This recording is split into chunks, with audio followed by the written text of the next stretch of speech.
Dalam sebuah kisah hikmah diceritakan bahwa ada pernah seorang ulama yang soleh, beliau terazab di dalam kuburnya karena salah satu dari gigi beliau itu Allah jadikan dari bara api neraka. Peristiwa ini terjadi karena beliau semasa hidupnya pernah mematahkan sedikit dahan kayu di halaman rumah orang, di pagar rumah orang, tanpa beliau meminta izin kepada yang punyanya. Untuk apa dahan kayu itu? Untuk mengangkat sisa makanan yang ada di celah gigi beliau. Tapi apa hendak dikata? Rupanya itu menjadi petaka bagi beliau. Kisah ini diketahui karena disebabkan ada seseorang yang menggalikan kuburan beliau. Entah apa tujuan dan maksud si penggali ini. Yang jelas setelah kuburan itu digali, maka si penggali ini mengangkat satu persatu kain kafan yang ada di tubuh ulama ini. Begitu sampai pada lapisan terakhir, dengan izin dan kehendak Allah Subhanahu wa Ta'ala, ulama ini terbangun dan menghentikan aksi daripada si penggali ini. Dan ia berkata, "Sudah berapa lembar yang engkau ambil aku izinkan, tetapi yang satu ini sampai hati engkau ingin menelanjangiku." Lalu si penggali ini kaget, terkejut, dan dipenuhi dengan rasa takut dan gemetar.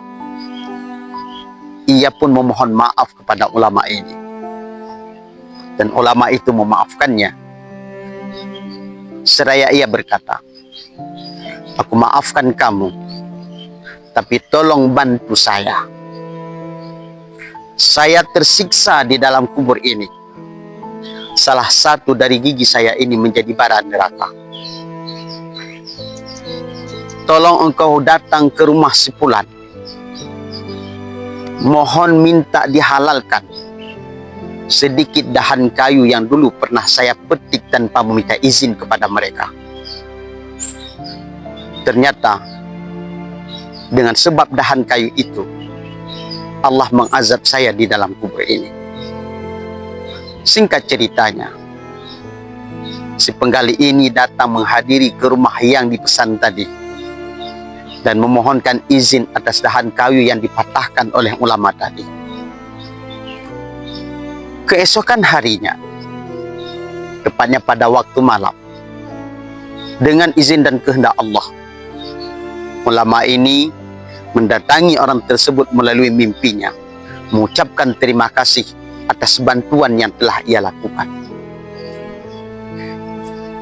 Saudaraku yang dimuliakan oleh Allah Subhanahu wa Ta'ala, dari kisah ini mari kita ambil pelajaran betapa sedikit dahan kayu yang diambil tanpa izin untuk mengangkat sisa makanan yang ada di celah gigi, tapi menjadi awal daripada petaka bagi seorang ulama yang alim, yang saleh itu.